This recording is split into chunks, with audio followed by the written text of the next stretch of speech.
to India and Ireland, round Africa and back again. We don't really need to know just where we'll go. Maybe Canada, then to Brazil, then through the Alpine foothills. All I really want to know is, can we go?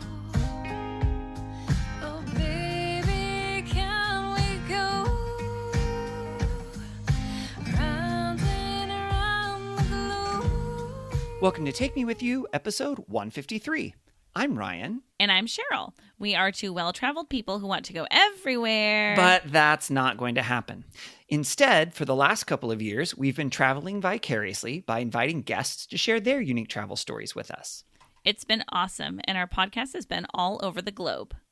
Now we're taking some time to revisit the Wish You Were Here segment of our show, where we each share travel attractions that we recommend. This week's Wish You Were Here's are from Northern California. Northern California, not Yes. California. Oh, we have several weeks. We have 3 weeks of California episodes coming at you. And this is the first one, is Okay. the northern part. The northern part, which I Yes. think I've actually had more experiences in Northern California than Southern California. Maybe that's not true. I'm not sure. I don't know. But my grandparents used to live, one set lived in San Jose and the other in Sacramento. And both of those were in Northern California. So Hey, same with my family. the same two Yay. cities? Yes. Oh, really? Yeah. Huh. Yeah. Maybe my we were parents there at are the same from- time. We might have been. I mean, I was there a lot of summers and holidays for sure. So Yep. yeah, I one of my college roommates was from Northern California. I went to school in Southern California, Mm-hmm. and she said the number of times she would travel somewhere else and someone would say like, "Oh, do you surf to school?" Is just constant. And that's very funny to me for several reasons. I mean, one is like we all have an idea of what a place is like based on like the media usually, Sure. or like the most popular location. So like Southern California is California to a lot of people, which means Mhm. surfing. And the beaches in Northern California are so different than in Southern California. And also surfing would be the least efficient way to go to school. On so many levels, it would be not the most efficient way to go to Yes. school, for Yes. sure. So then Yeah. it's funny because all I want to do is ask those people what they think surfing is. Oh, Like what's that about, guys? But I never met those people myself. But sure. anyway. One interesting cool thing place. about these Wish You Were Here, Cheryl, Mhm. we have a joint Wish You Were Here in this one. Yes, we do. And actually, I think another one we've also been to another one, both of us. Or maybe so. Because I think a I've been to couple of the- them that we've Yes. both also been to. Oh, yeah. So that's fun. We have a lot of overlap, which makes sense. It's closer Yeah. to home. And Yep. with both of us having family in the area too. Mm-hmm. Yeah. But what a fun area to visit. It really is. Yeah. It really is. So there's lots of stuff to do. It's not, just one city, but a lot of them are kind of around the Bay Area. Not all of them, but a lot of them around the Bay Area. It's kind of one of the kind of central hubs sort of Northern California. But there's a lot of cool things that, some of these things you probably heard of and a lot of them you probably haven't. And they're really fun. Cheryl, do you want to start? Sure. So the one I'd like to talk about today is the Walt Disney Family Museum in San Francisco. So there's, obviously when we think about Disney, you think about like Southern California or Florida when it comes to the United States. But in San Francisco, there's a really fun museum. The only downside to it is after you go there, it's very difficult that you're not in Disneyland right then, but it's a really fun museum. There's all sorts of like original drawings there and artwork and some of like the awards that Disney won, and shows like some of the old ways they did animation. And then there's all this fun stuff about the park as well. And there's like a miniature replica is not the right word. What's the right word? A model of the park of Disneyland? Yeah. Is that what you call it? Yeah.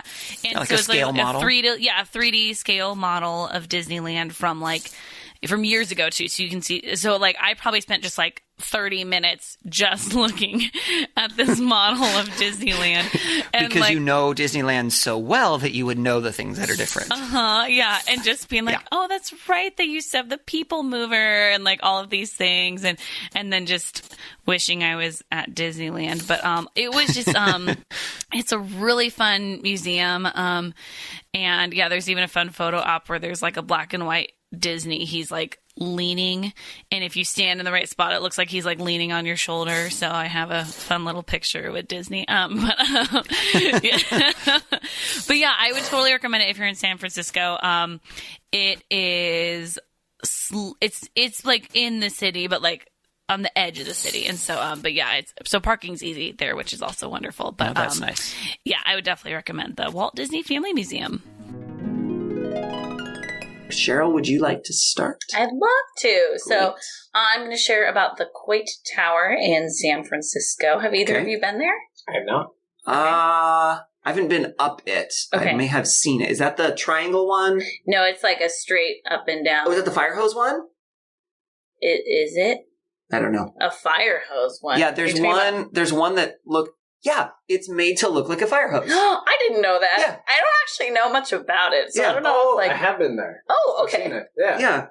Cool. I mean, it's like you can see it from all over the place because it's on a tall hill, and then it's like a 200-foot tower.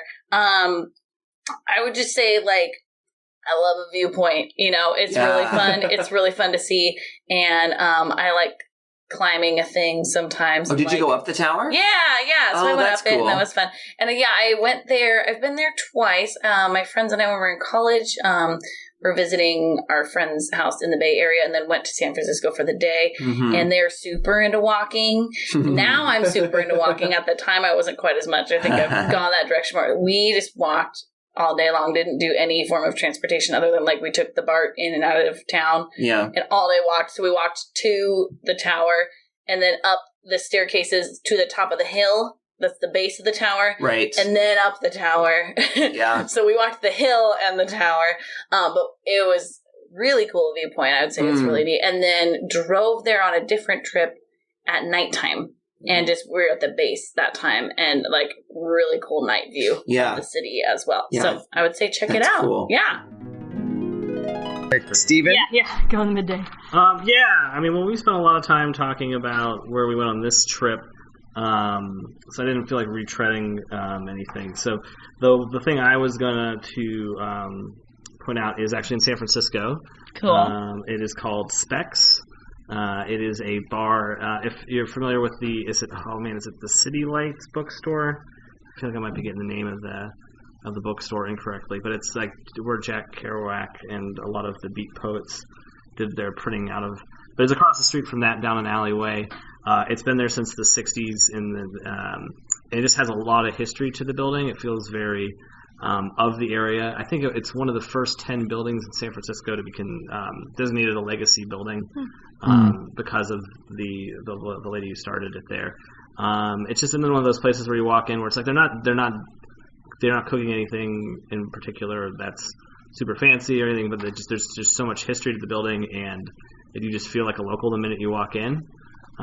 That's cool. And it's just a really fun bar that just doesn't feel like it's been completely overrun.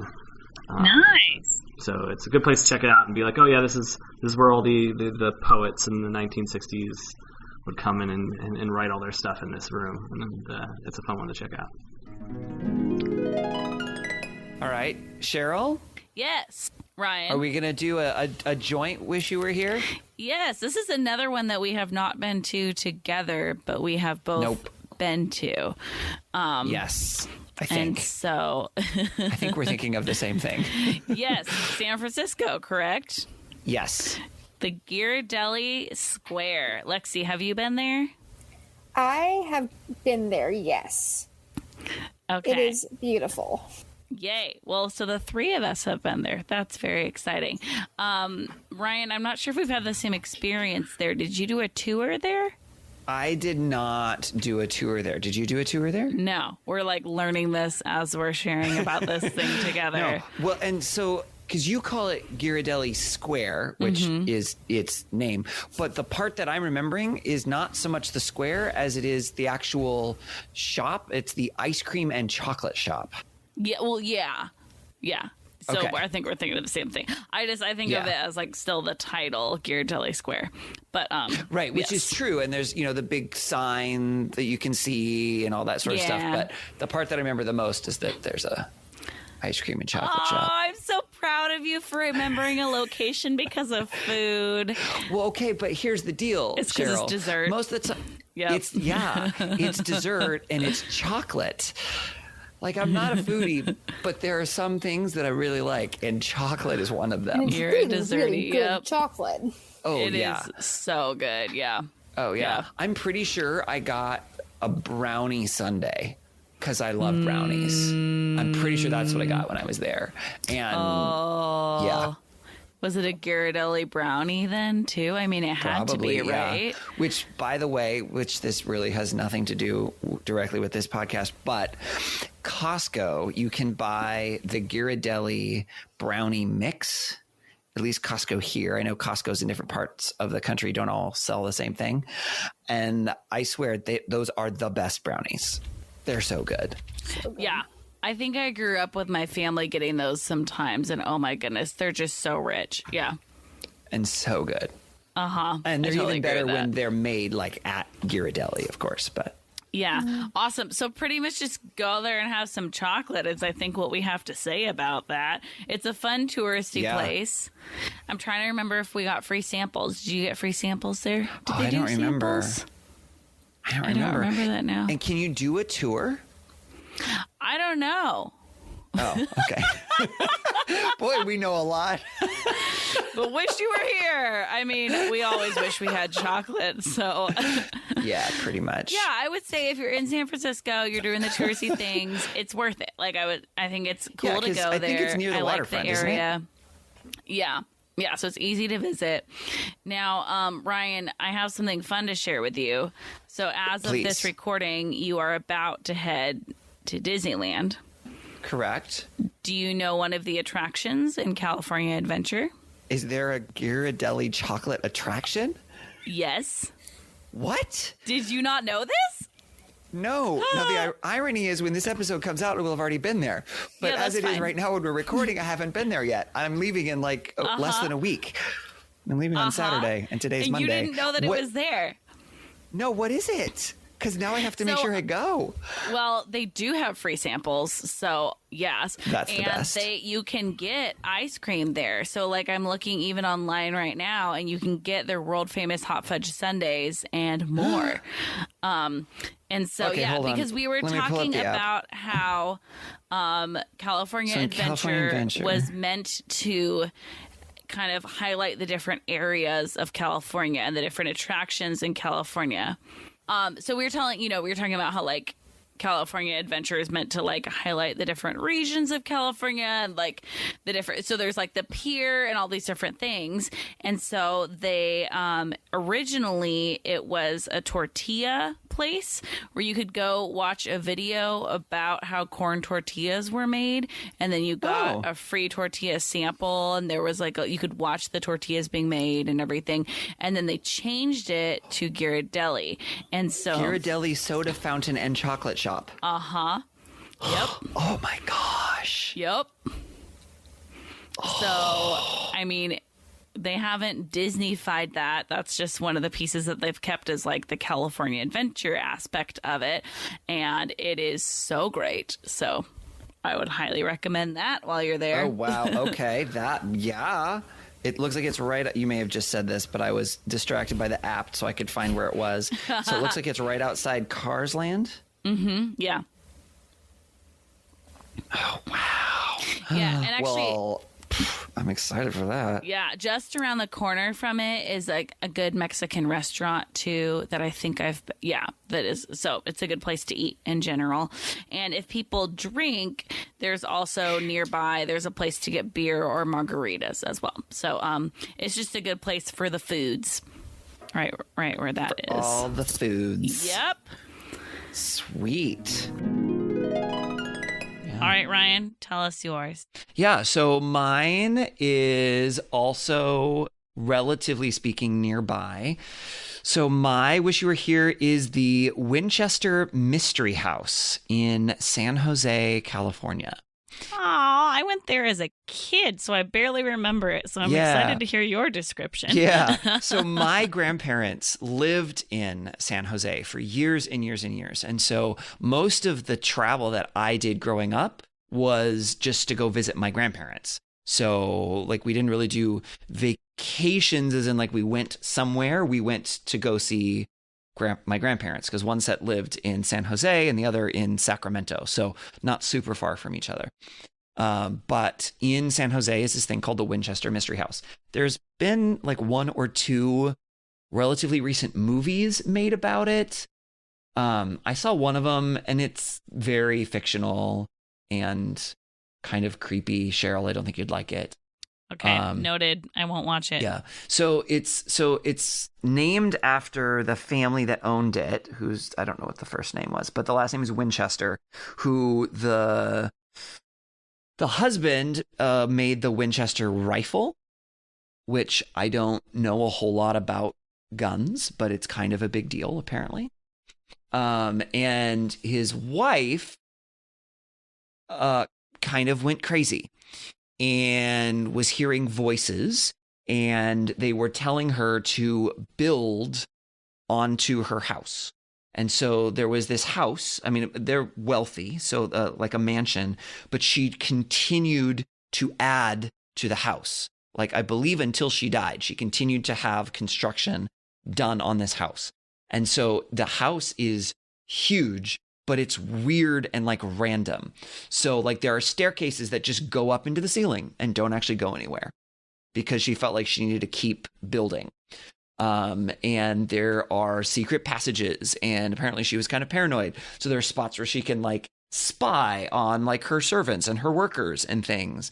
And so it's a really unique experience, and you can do the tour. I don't remember how expensive it was.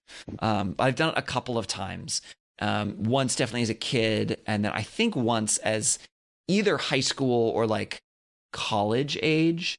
So enough that I remember that one a little bit more. But it's super interesting, just I think partly just because it's so different, and you kind of wander around the house and see all these different things. And then the grounds are also really, really pretty. It's a beautiful manicured like gardens and things that are really gorgeous. It's just kind of a fun, wacky, weird, very unique sort of experience. Well, and I remember learning actually more probably from a podcast as opposed to when I was there, that she kept building because of some like superstition. Yeah, as well. She was and like very... someone gave her the advice that she, as long as she was building to her house, that like something with ghosts. And then I've also heard that maybe it had to do with like, I don't know, like taxes or property stuff, or like some legal reason that it was still under construction. I've heard different theories. Maybe. Like I haven't heard that. Okay. What I remember even just from the tour is like she was definitely into like seances and spiritism and mediums and that sort of thing. And so kind of connecting to the spirit realm or whatever. And they were like driving her to continue to build onto the house. Okay. That's what I remember. Interesting. Yeah, so I went there when I was 5. And so I have a very clear image in my mind of looking out of the door to nowhere, which is like a second or third story door that just goes to the outside. Yeah. And I remember like peering out and being like, oh, all right. And then I remember looking up a staircase that led to nothing as well. And those are my memories of that place. So I kind of want to go back. Yeah, I would recommend it. I mean, it's been a while since I've been there, but it's cool. Like I would definitely go back again. I mean, unless it's like $50 a person for entrance, then I don't think it's worth it. But well, we already discussed how things aimed at tourists are so affordable and cheap and all of that stuff. Yes. But, so there you go. Oh man. Wish you were here. Cheryl.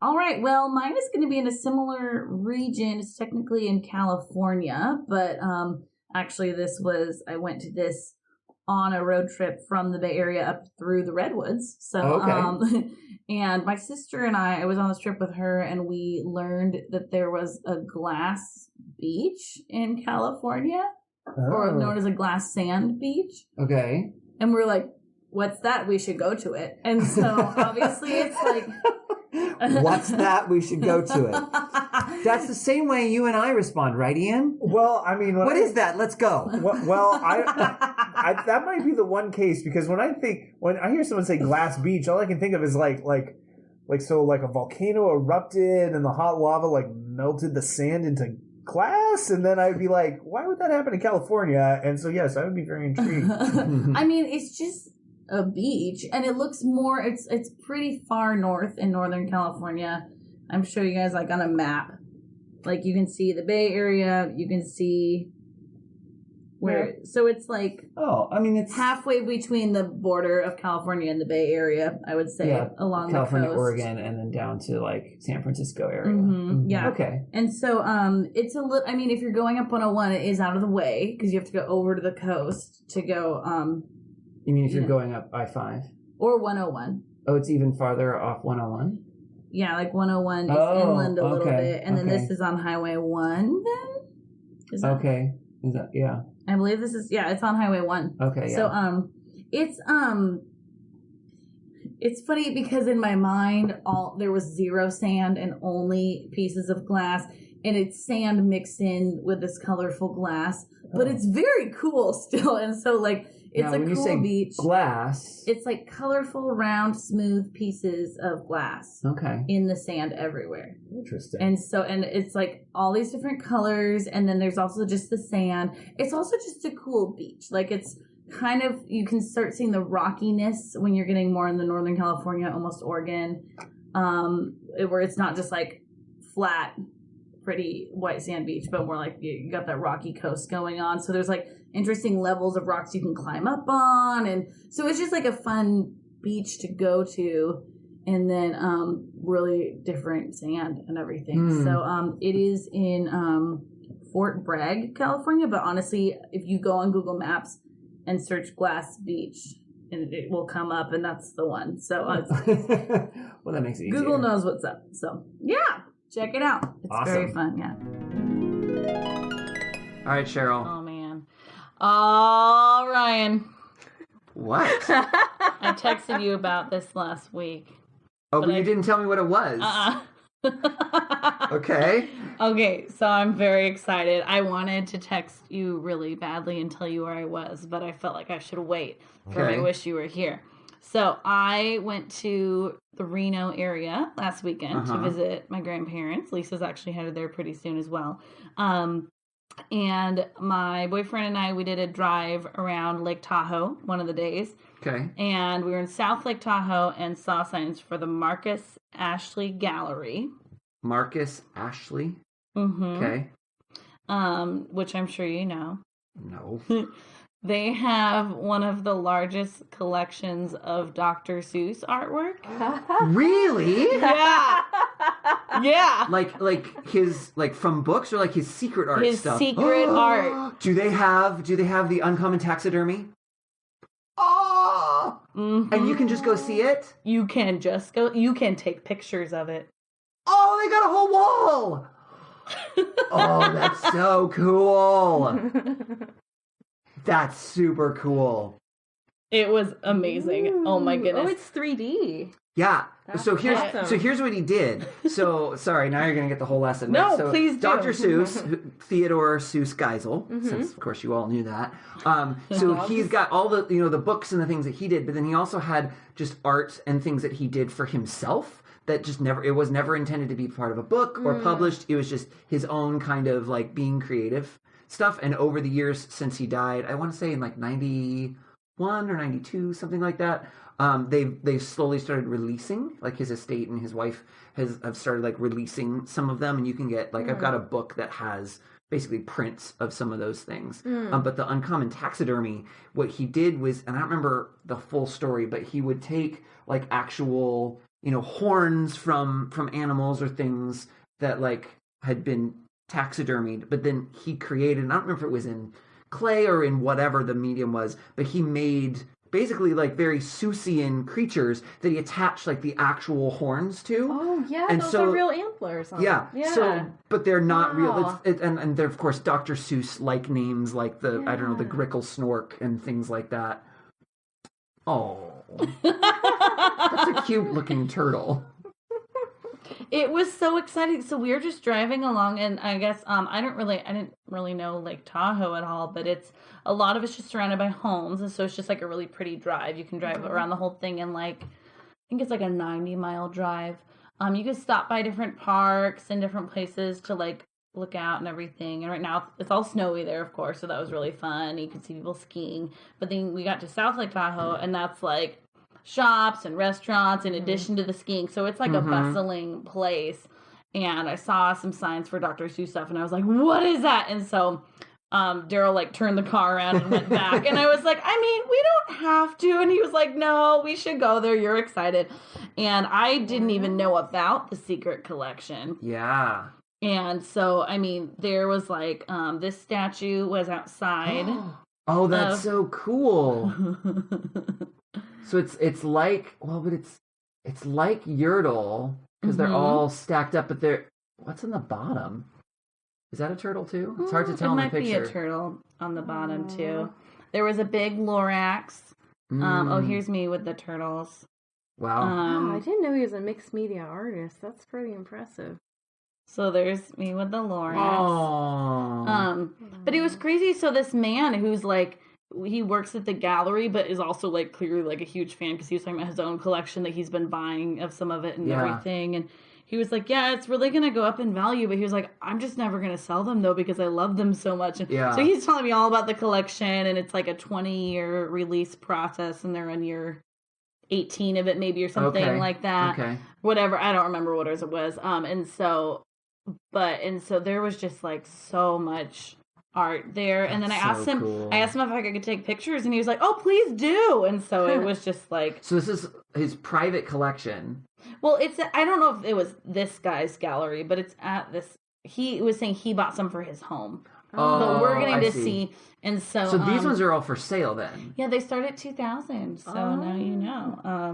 If I decided not to travel, I could get one. This line drawing was one of my favorites.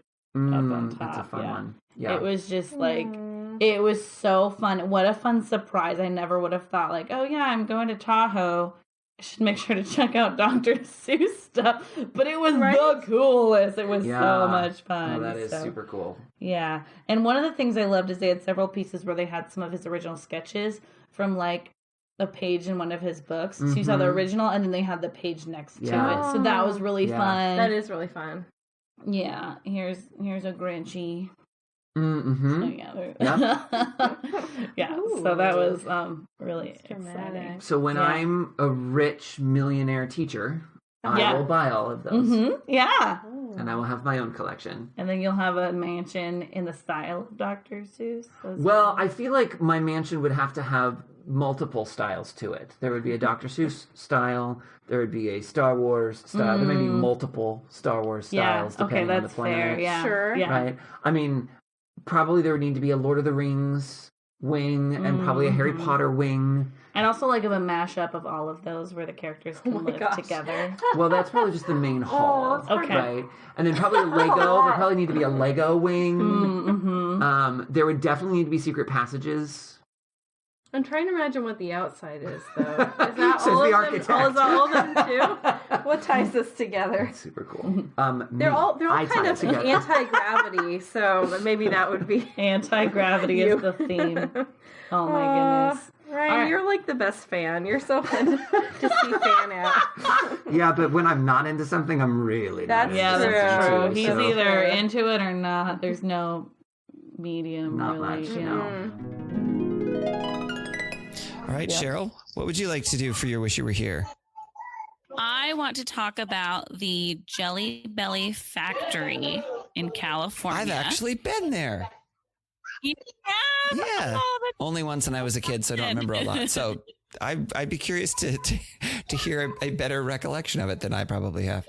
I went there in college one time. And the funny thing is I'm looking at where it is, and I assumed it would be right off of I-5 because I went there on a road trip one time with my family.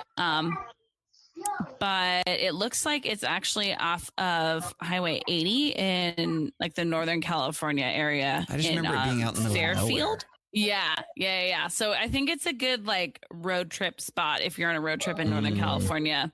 It's a fun spot to check out. So you can do a factory tour, which is really fun, and they talk about how they're made, or like they told a story about how when they were working on making those Harry Potter, like the Bertie Bott's every flavored beans, that they were trying to make.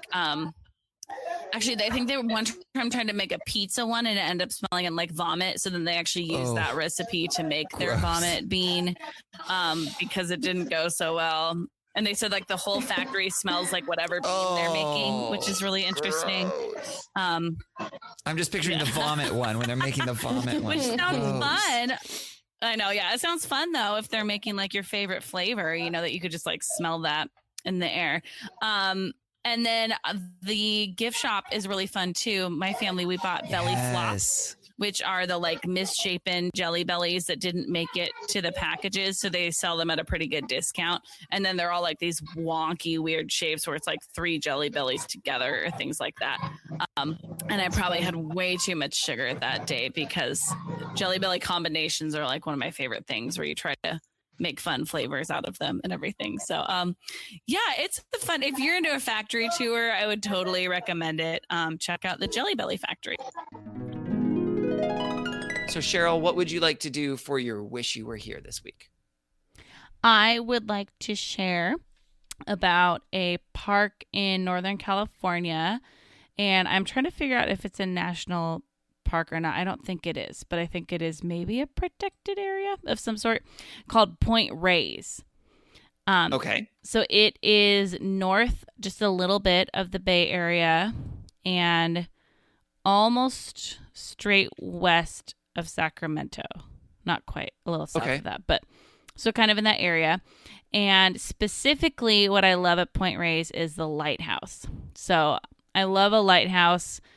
They're so fun to visit. I mean, obviously, like a lot of times they're in gorgeous locations on really beautiful coastlines. So that's fun. The buildings are gorgeous and it's just fun to visit them. So this one is a bit of a hike down getting to it, which is also pretty unique. I think was it Kyle and Kristen that were talking about how hiking in a canyon is weird because you go down first and then up. So that's like this, or you start by going down the staircase. But it is just beautiful along this like really rocky Northern Californian coastline to go out to this Point Reyes lighthouse. So go there, and maybe you can right now. Maybe you can right now. Well, that was fun. Yeah, it was. We would love it if you would follow us on social media. We are at Timwy Podcast. That's at TMWY for Take Me With You Podcast. We are on Facebook and Instagram and Twitter. You can also email us at timwypodcast@gmail.com. Tell us, what are your Wish You Were Here's for this location? We would love to hear that. You can also call us and leave us a voicemail at 406-763-8699. Or if it's easier to remember, 406-POD-TIMWY. We would love it if you would rate and review our podcast to tell other people what you think about it, subscribe to make sure you don't miss an episode, and share about this episode on your social media. As always, thank you to Beth Reed Miller for the awesome artwork. You can check out more of Beth's artwork at Beth Is Something. And thank you to Erica Corbin for the use of her song Round the Globe. You can listen to Erica's music wherever music is sold or streamed. That's all we have for this episode. So until next time, remember to take me with you. Take me with you. Can we get a sailboat chasing down the sunset as we float round and round the globe? Salty air and balmy nights, guided only by the lights above, and light little love. Oh, the world is out there waiting to explore, and all our troubles here want them to be